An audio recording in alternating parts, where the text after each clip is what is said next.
Assalamualaikum warahmatullahi wabarakatuh. Pada hari ini kita akan masuk pada bagian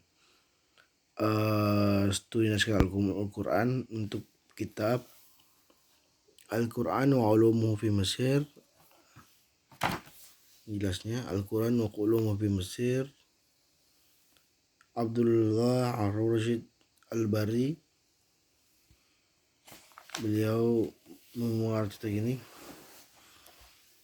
Pada ini kita akan membaca sebagian saja. Sebelumnya saya perlihatkan dulu mukaddimahnya. Taqdimu tashkulul Qur'anu wa salata al-awwal hijrah أو على وجه التجديد فترة التي تبدأ بدخول العرب Mesir sana 20 Hijriah. Jadi dia menjelaskan tentang masuknya Arab di 20 Hijriah di tanah Mesir. Bagian terakhir itu sebelumnya ada tasdirul bikalam Ustaz Dr. Abdul Aziz Ahwani, dan di bagian terakhir itu adalah firas seperti biasanya. Biasanya kitab-kitab itu firasnya di bagian terakhir, bukan di awal.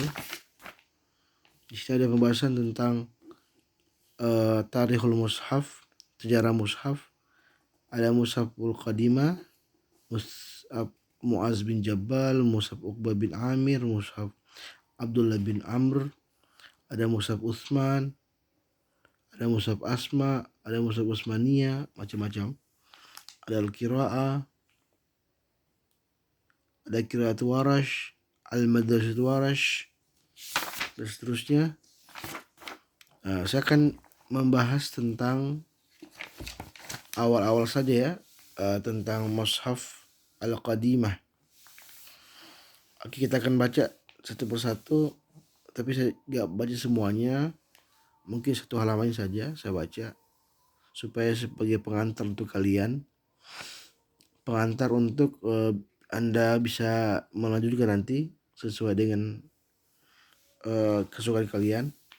Saya akan membahasnya secara letter-like saja, sesuai dengan apa yang saya bisa dapatkan selama mungkin sampai 15 menit sampai 20 menit. Oke, kita akan bahas. Bismillahirrahmanirrahim. Ini yang bagian pertama, Al-Masahiful Qadimah.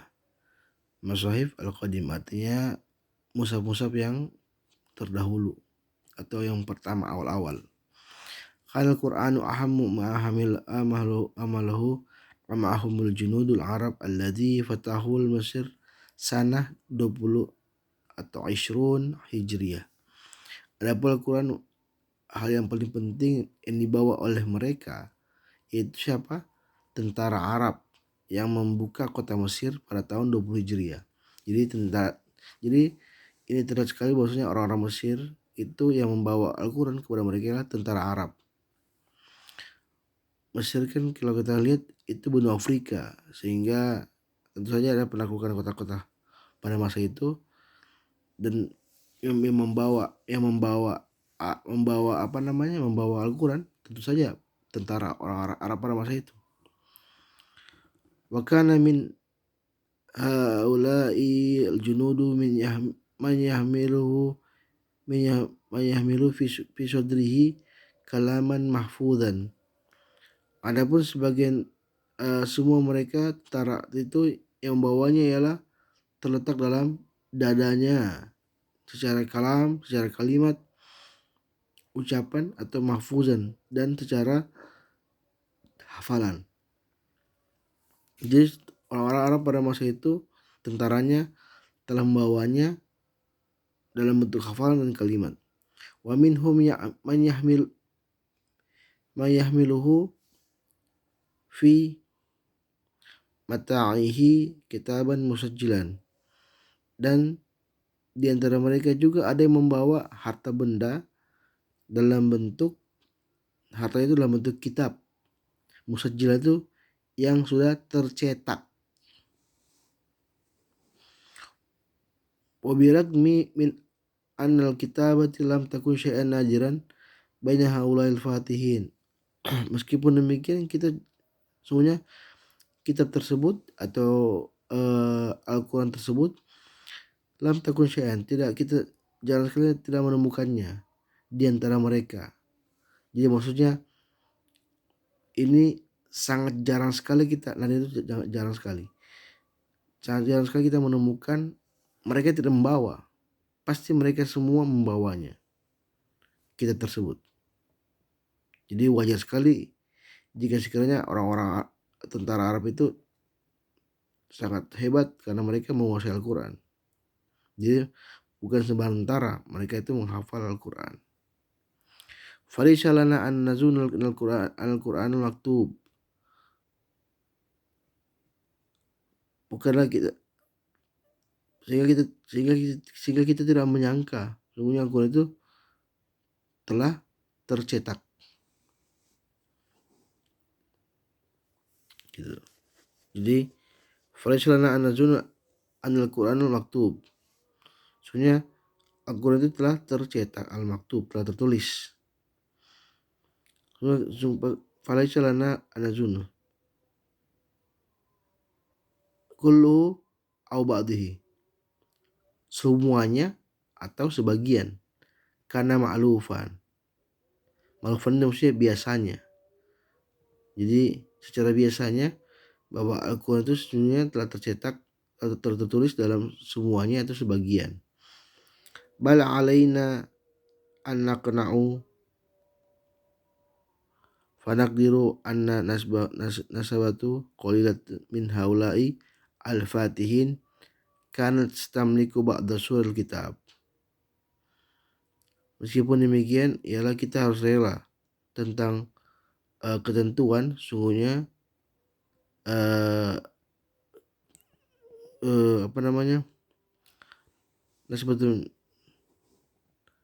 nasib atau sangat sedikit dari tentara itu, para al-haulal fatihin yang memiliki sebagian,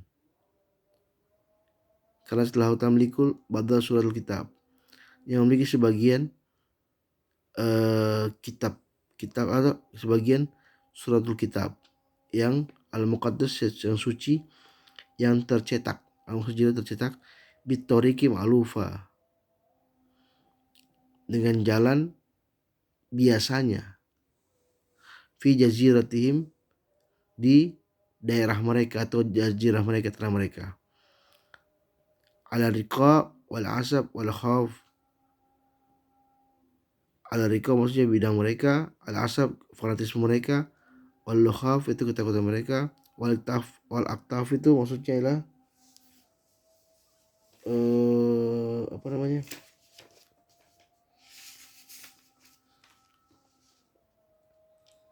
kesesuaian mereka, kesesuaian. Jadi bal alaina, dan kita akan bal alaina anak nau, maka maksudnya ketika mereka membawa Al-Quran, maka kita hanya menerima nasib sangat sedikit tentang mereka, tentang kemampuan mereka dalam menghafal. Jadi dengan banyaknya hafalan, tentu saja bermacam-macam yang kita akan dapatkan sesuai dengan apa yang mereka dapatkan tentang bidangnya, sebagian suratnya, begitu. Jadi kita, karena mereka banyak menghafal, tentu saja kita tidak bisa memfilter mana hafal yang banyak, mana hafal yang sedikit, itu maksudnya. Maka kita menerima nasib sedikit tentang para tentara tersebut yang memiliki sebagian surat yang suci tersebut yang tercetak dengan jalan yang seperti biasanya di tanah-tanah mereka, terhadap bidang mereka, fanatisme mereka, ketakutan mereka, dan kesesuaian mereka. Jadi karena banyaknya para menghafal Quran, maka kita tidak bisa memfilter mana yang hafal sebagian, mana yang hafal sedikit, mana yang hafal semuanya, seperti itu maksudnya. Amma imtilak suratul kitab al-karim kamilatul mudawwinah ala nahwil alladhi arafa fima ba'da bismil mushaf. Adapun kepemilikan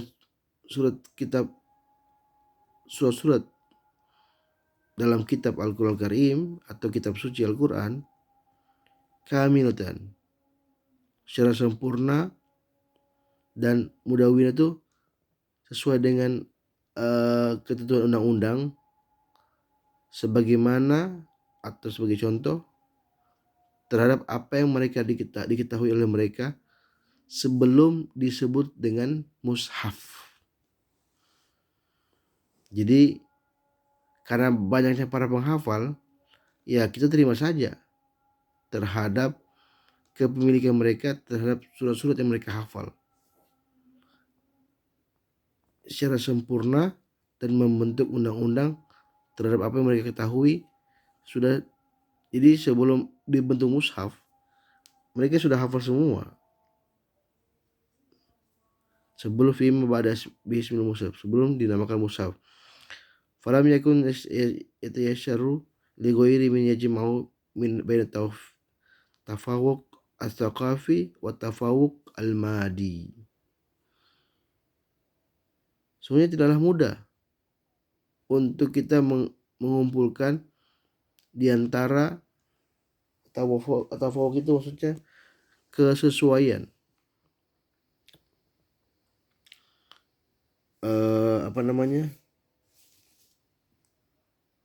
Tidaklah mudah untuk mengumpulkan di antara para penguasa dengan keunggulan budaya atau kafi itu keunggulan budaya mereka ataupun keunggulan material al-madi. Seperti itu. Jadi tidaklah mudah untuk mengumpulkan di antara keunggulan mereka, keunggulan budaya mereka atau keunggulan material mereka. Tashiru akhbaru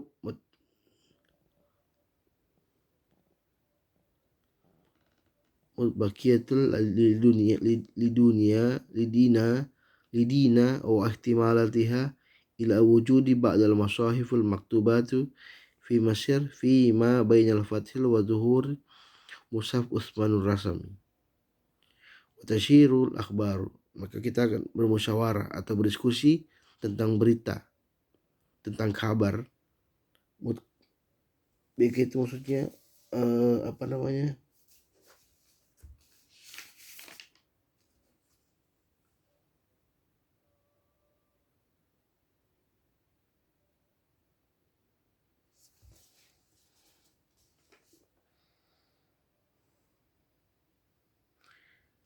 yang tersisa. Jadi kita akan bermusyawarah atau berdiskusi tentang berita yang tersisa tentang agama dan tidak perlu wahtimalatiha, tidak dan membebani kita terhadap keberadaan sebagian mushaf itu yang tertulis di Mesir dan di antara para Bait al-Fathu, di antara para pembuka Mesir dan penampak dan hal yang nampak pada mushaf Utsman. Itu maksudnya. Jadi kita tidak perlu membebani, ihtimal itu membebani terhadap keberadaan sebagian mushaf itu yang tertulis di Mesir dan di antara para Bait al-Fathi wa Zuhur, di antara para pembuka dan keberadaan mushaf Utsman. Jadi tidak perlu dipertentangkan. Itu maksudnya. Al-Masahif Qadimah. Jadi seperti itu gambarannya tentang mushaf Qadimah. Kita akan baca satu aja, yaitu mushaf Mu'adz bin Jabal seperti apa.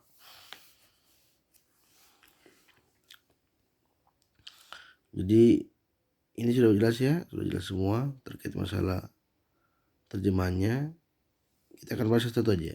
Mu'adz bin Jabal. Mushaf Mu'adz bin Jabal. Ala Muaz bin Jabal thiqah an-nabi wa ijabihi qari'an wa faqihan muftiyan wa qadiyan wa min ats-thabit bi min ikhtilafi riwayat.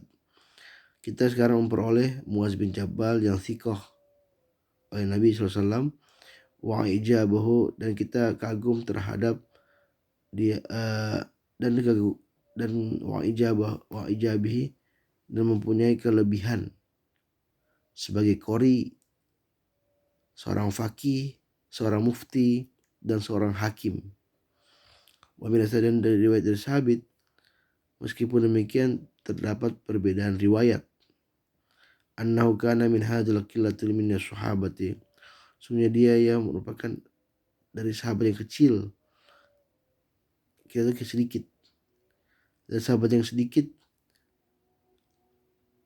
sahabat-sahabat awail, sahabat-sahabat pertama yang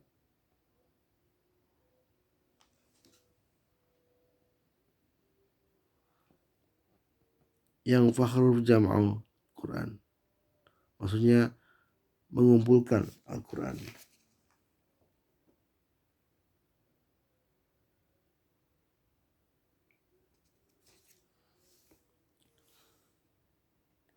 Lahum bang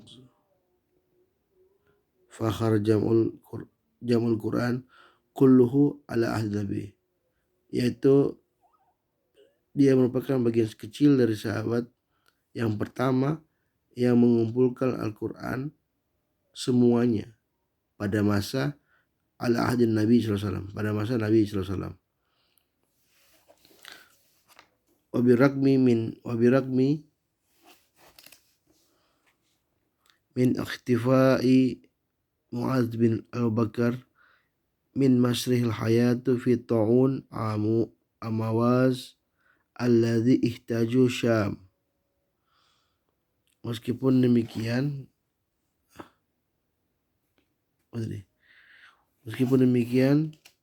dari hilangnya Mu'adz bin Mubakar di pentas kehidupan akibat ta'un atau wabah amawas alladzi ihtaju Syam, yang ijtah Syam. Ijtah itu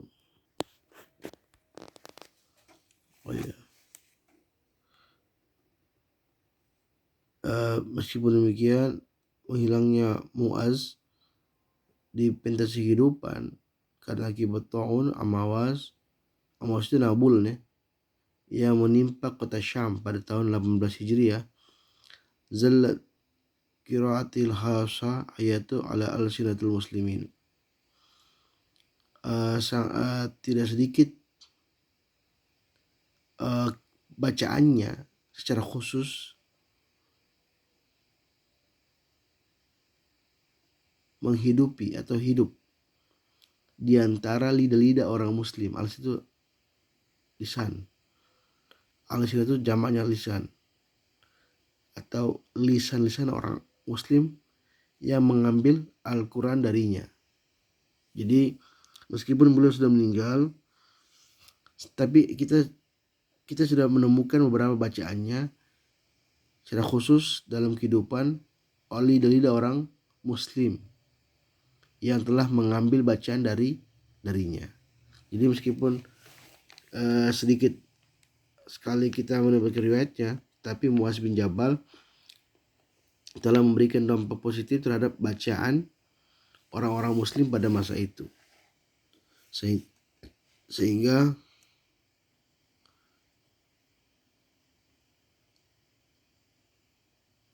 di tazahim, sehingga ada istilah qiraat Abi wa qiraatu Ibnu Mas'ud wa fi khilafati Utsman, pada zaman Utsman, seperti itu. Jadi saya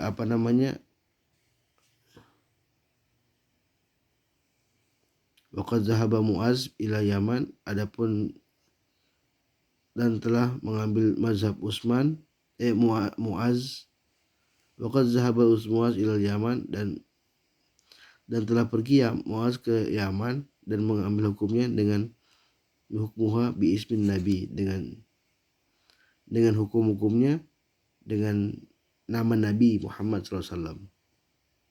Jadi kisah-kisah beliau telah menggambarkan bahwa beliau juga meskipun kena wabah taun Muaz, beliau juga membantu dalam bentuk qiraat seperti itu. Jadi ini cek semuanya, karena ini cuman sebagian, karena berhubungan waktu juga sudah habis. Jadi saya baca sebagai semuanya, cukup yang penting-penting saja, yang bagian-bagian awal saja, supaya kalian menambah kalian punya wawasan dalam hal pembacaan kitab-kitab naskah Ulumul Quran. Oke, demikian hasil dari bacaan singkat ini. Lebih dan kurang saya mohon maaf. Assalamualaikum warahmatullahi wabarakatuh.